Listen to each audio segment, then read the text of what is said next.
The sound of a phone screen shattering on marble was the sound of my career ending. All because some kid decided to turn my brother's memory into a joke. On hallowed ground, where people come to honor the fallen, he threw a soda can at my feet and laughed at a pain he couldn't possibly understand. Now, his father is spending millions to paint me as a monster, an unhinged soldier.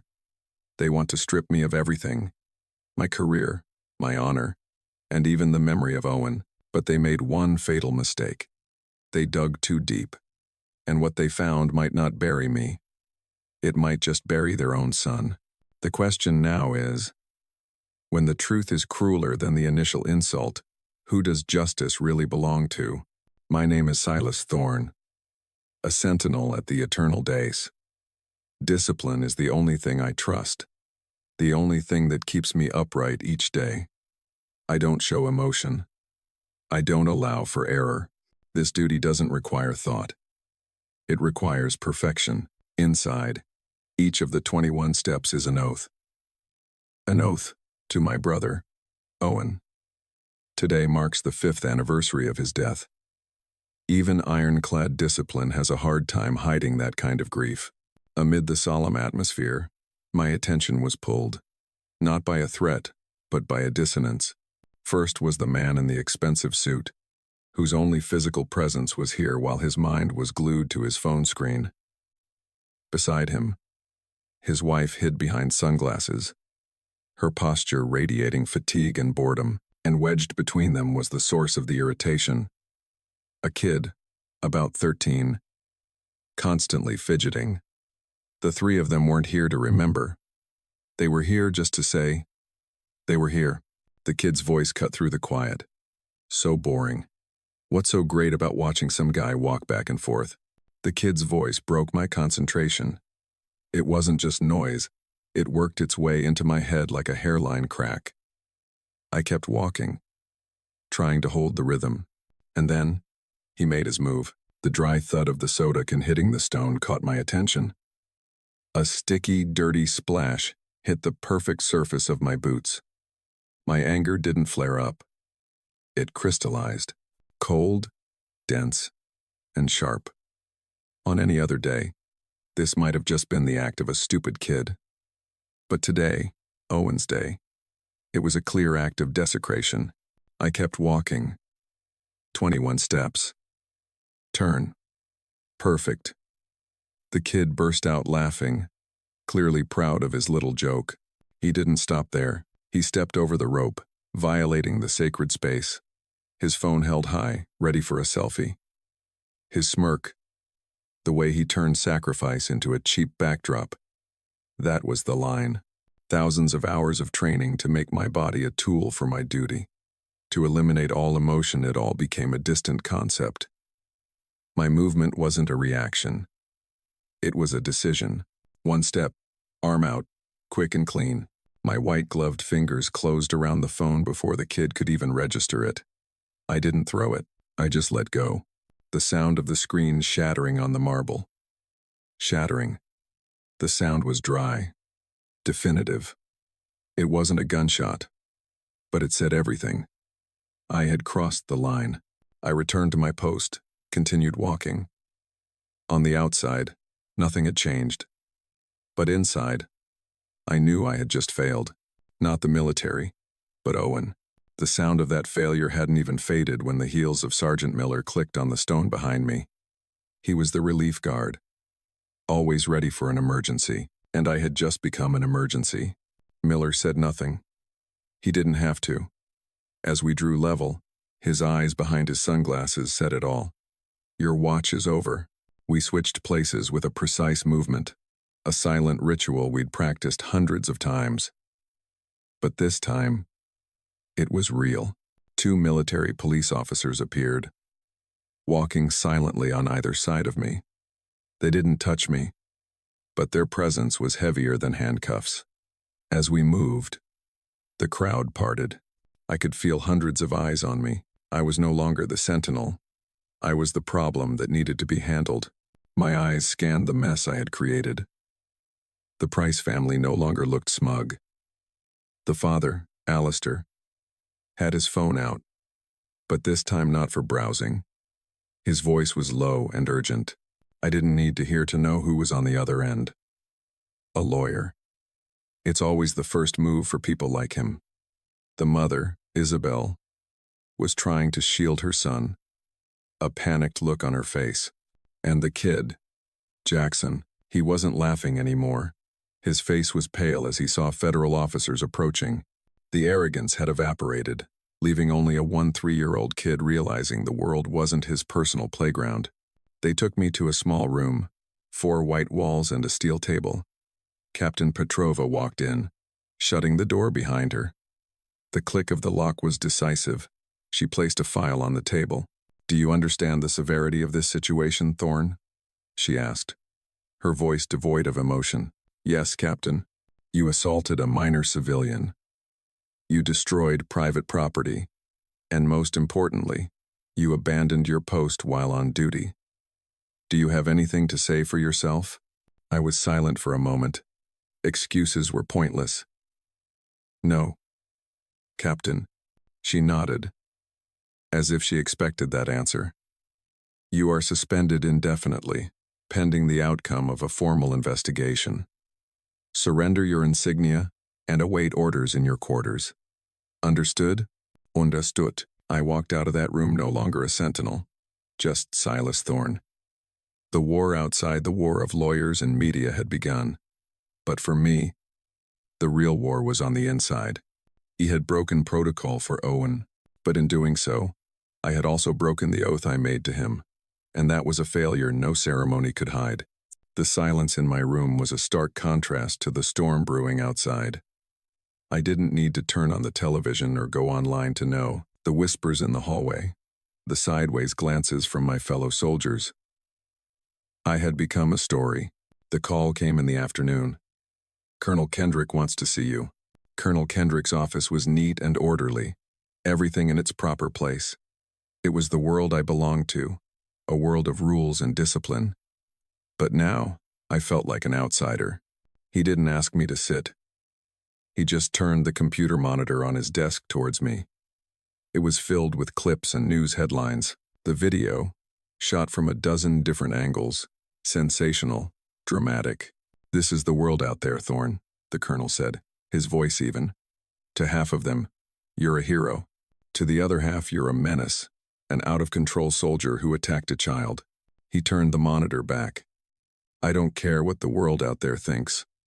I care about the discipline of this unit. A formal investigation is underway." "I understand, Colonel." "No, you don't." He cut me off. "The Price family's lawyers have been in contact. They don't just want compensation. They want a court-martial. They want your career." He folded his arms, his gaze sharpening. "And they've already started. Their team is tearing through your service record.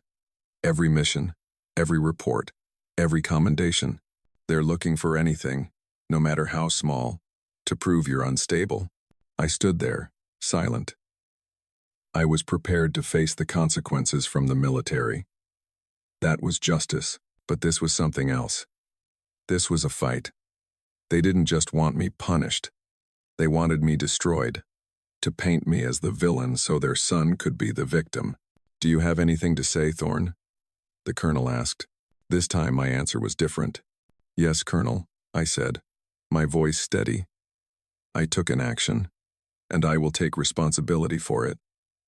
But I will not let them rewrite my story." He looked at me for a long moment, his expression unreadable.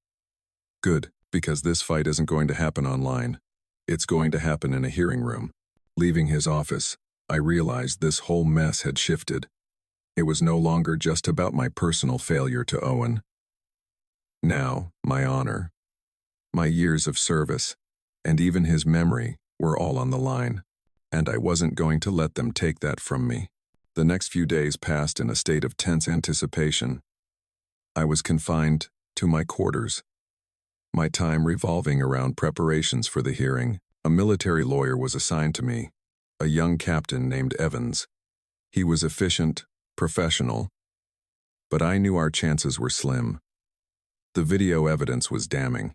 Meanwhile, I heard about the Price's strategy. Not from the news, but through the barracks grapevine. Their lawyers had advised the family to show remorse, a PR move. They wanted the kid, Jackson, to look more like a victim than an instigator. I was told the kid had been forced to study the history of the Dace, an assignment to perform in court, nothing more. I pictured him in some lavish library, flipping through a few pages with a bored look, just to satisfy the legal team. But then, something unexpected happened. Captain Evans called me one evening.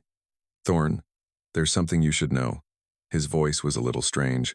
"The Price legal team just requested access to the records of service members killed in action from Meridian over the last 10 years. "For what?" I asked. "I'm not sure. Maybe they're looking for some sob story for the kid to tell in court. A way to show he's learned his lesson. Just letting you know what they're up to." I hung up, a sick feeling rising in my gut. They were digging through the memories of the fallen, just to serve their little drama. The thought was repulsive. 2 days later, Evans called again. This time, his voice was urgent. "They found him, Silas. They found Owen's file." Everything in me went still. "What do you mean?" "Owen's file is partially public, like all chaos. And it includes a digitized document. A letter. That letter. Owen had written it before his last deployment. He hadn't mailed it. He'd left it in his footlocker. And the army sent it back with his things. A private letter, written to his 7-year-old brother. How did they get it?" My voice went cold. "It's part of the public record, Silas. They didn't do anything illegal. But the point is, they're using it." I didn't need to ask more. I knew what they were going to do. They would take my brother's last words, the most private and sacred thing I had, and turn them into a tool in a courtroom. They were going to use Owen against me. The cold anger I felt that day returned, but this time it wasn't vague. It had a clear target. They had crossed a line I hadn't even known existed. They had made this personal. I thought the Prices would use the letter as a weapon, that their lawyer would read it in court, trying to leverage my loss to prove I was unstable. I was prepared for that, but I was wrong. It didn't happen the way I expected. On a Saturday morning, 3 days before my hearing, I was in the laundry room of my barracks. It was the only place I could go without being noticed. The steady hum of the machines was a decent background noise. The door opened, and the kid, Jackson Price, walked in. He stood there, alone. No parents, no lawyers. He was in jeans and a t-shirt, looking small and out of place. The arrogance was completely gone, replaced by a visible anxiety. I said nothing, just watched him, waiting. He walked closer, clutching a crumpled piece of paper. "You're Sergeant Thorne, right?" "Yeah." I was prepared for a challenge, or a lawyer-coached apology, but what I got was neither. He took a deep breath. I read the letter. I clenched my fists. "So what?" "Number, it's not what you think," he said quickly. "My lawyer wanted me to use it, but I didn't. I just wanted to say." He trailed off, looking at the floor. I went to the Veterans Center downtown. I raised an eyebrow, not following. "After I read your brother's letter, it wasn't what I thought. It was just normal, like he was just a brother, like me." He looked up, and for the first time, I saw something different in his eyes. Not fear, confusion. I talked to an old woman there, Mrs. Adeline Finch. She was a nurse in the war. She didn't tell stories about battles. She told me about the friends she lost, about having to write letters to their families. The kid held out the crumpled paper. It was a printout of Owen's letter. "I'm sorry," he said, his voice small but clear. "Not because I got caught, but because of him. Because of this letter." I didn't know. He placed the paper on top of a washing machine, then turned and walked quickly out of the room, leaving me alone with the humming machines and my brother's last words. I stood there for a long time. This wasn't a stunt. A 3-year-old kid couldn't fake that kind of clumsy sincerity. He came here on his own, Went to the vet center on his own. Faced me on his own. I picked up the paper. Looked at the familiar handwriting. For the first time since that day, the cold, hard wall inside of me developed a crack. His action didn't erase what happened, but it changed everything. My hearing was first. The room was formal, cold, filled with high-ranking uniforms. Colonel Kendrick presided. On the other side, I saw the Price family with their legal team. Jackson wouldn't look at me. The Price's lawyer presented the evidence. The video, witness statements, they painted a clear picture. An out-of-control soldier. A potential threat. Then it was my turn. Captain Evans had prepared a detailed defense, highlighting my perfect service record, the psychological pressure of the anniversary. But when I stood up, I didn't follow the script. "Colonel," I began, my voice calm. "The evidence presented is entirely accurate. I left my post. I destroyed property. I acted unprofessionally. I looked directly at the board. There are no excuses for that. I failed in my duty that day, and I am prepared to accept any punishment that corresponds with my actions. I didn't talk about Owen. I didn't talk about the letter. That was mine. I wouldn't use it as an excuse." I sat down. Silence filled the room. Jackson's hearing took place 2 days later in a juvenile court. A completely different atmosphere, less formal but just as tense. I was summoned as a witness and the victim. Alistair Price's lawyer was a master. He acknowledged Jackson's actions as a youthful mistake, but repeatedly hammered on my excessive and violent reaction. His plan was to frame Jackson as a kid who made a small error and was punished too severely. He handed Jackson a prepared statement to read to the court, a carefully polished apology. But when his turn came, Jackson didn't read it. He stood up, clutching the paper but not looking at it. "Your Honor," he began, his voice shaking slightly but firm. "What I did wasn't a mistake. It was a stupid and disrespectful act." Alistair Price frowned. His lawyer signaled to Jackson, but the kid ignored him. I didn't understand anything. I thought this was just a boring place. And I looked at Sergeant Thorne and just thought he was a soldier who did exactly what he was told. He paused for a second. I was wrong, and I knew I was wrong when I read his brother's letter. His name was Owen. The courtroom went quiet. I could feel Alistair's eyes on me, stunned. That letter wasn't about war. Jackson continued. It was about teaching his little brother how to drive, about being homesick. It made me realize that soldiers aren't statues. They're brothers and sisters and sons. And I disrespected their memory. He turned and looked directly at me for the first time since that day. "I'm sorry, Sergeant Thorne. I'm truly sorry." He sat down. The lawyer's prepared statement lay untouched on the table. In that moment, the outcome of the hearing no longer mattered. The kid had chosen the harder path on his own. He had told the truth. Jackson's confession didn't change the fact that I had breached protocol. The results of my hearing were announced the next day. The board didn't discharge me. It was a small mercy. But they officially reprimanded me and transferred me from the honor guard. Permanently. My duty at the dais was over. Hearing the verdict, I just felt empty. It was a heavy blow, a punishment that was fair but painful. The outcome of Jackson's trial was more complex. The kid wasn't let off the hook. The judge declared his actions were serious and could not be ignored. He received a suspended sentence, a year of probation, and was required to participate in a mandatory program. Once a month for the entire year, he had to volunteer at the Veterans Center. The very place Mrs. Adeline Finch had spoken to him. I didn't gloat. No one really won here. We both paid a price. I thought it would end there. I packed my things, ready for a new assignment at a different base, a boring desk job, a quiet exile. But a few days before I was scheduled to leave, there was a knock on my door. It was Alistair Price. Alone. He no longer had his usual air of confidence. He looked tired. "Sergeant Thorne," he began. "I'm not here as a lawyer or a CEO. I'm here as a father." I said nothing, just waited. "I didn't know about the letter," he said. And I had no idea my son was going to stand up and say those things. He did all of that on his own. He looked out the window. He's changed.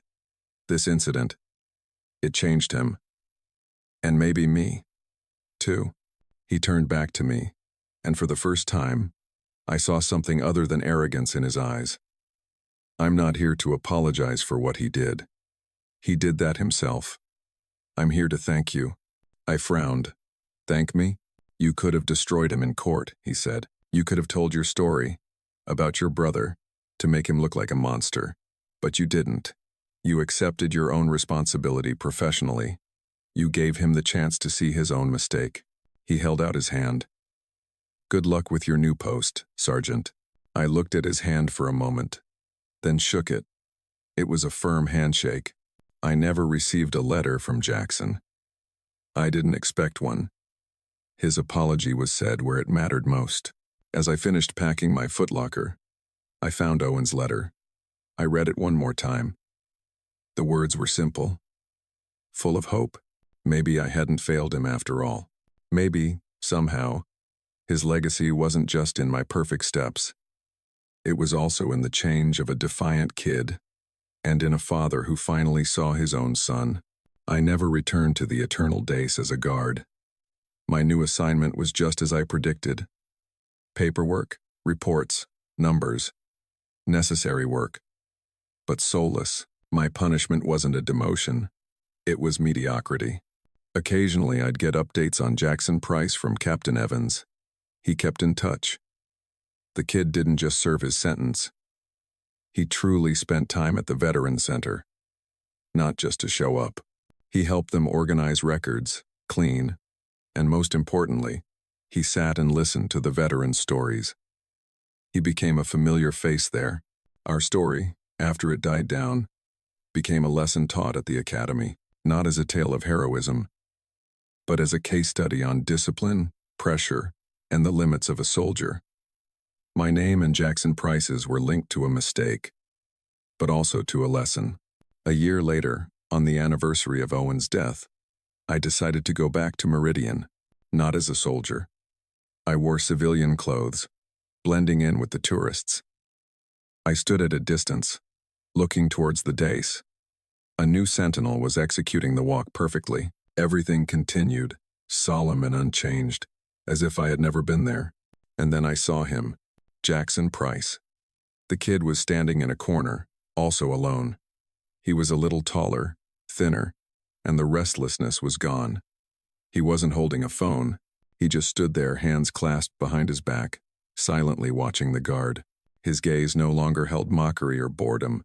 It held concentration, understanding, and a deep respect. He didn't see me. I had no intention of approaching him. There was nothing left to say. I stood there for a long time, watching the kid watch the sentinel. A strange circle had been closed. Owen's legacy wasn't in my thousands of perfect steps, the thing I had lost. His legacy, in a way no one could have predicted, was in the changed eyes of a boy who once threw a soda can. And maybe that was the truest legacy of all. One not carved in stone, but written into a person. I turned and walked away, feeling, for the first time in a year, a sense of peace.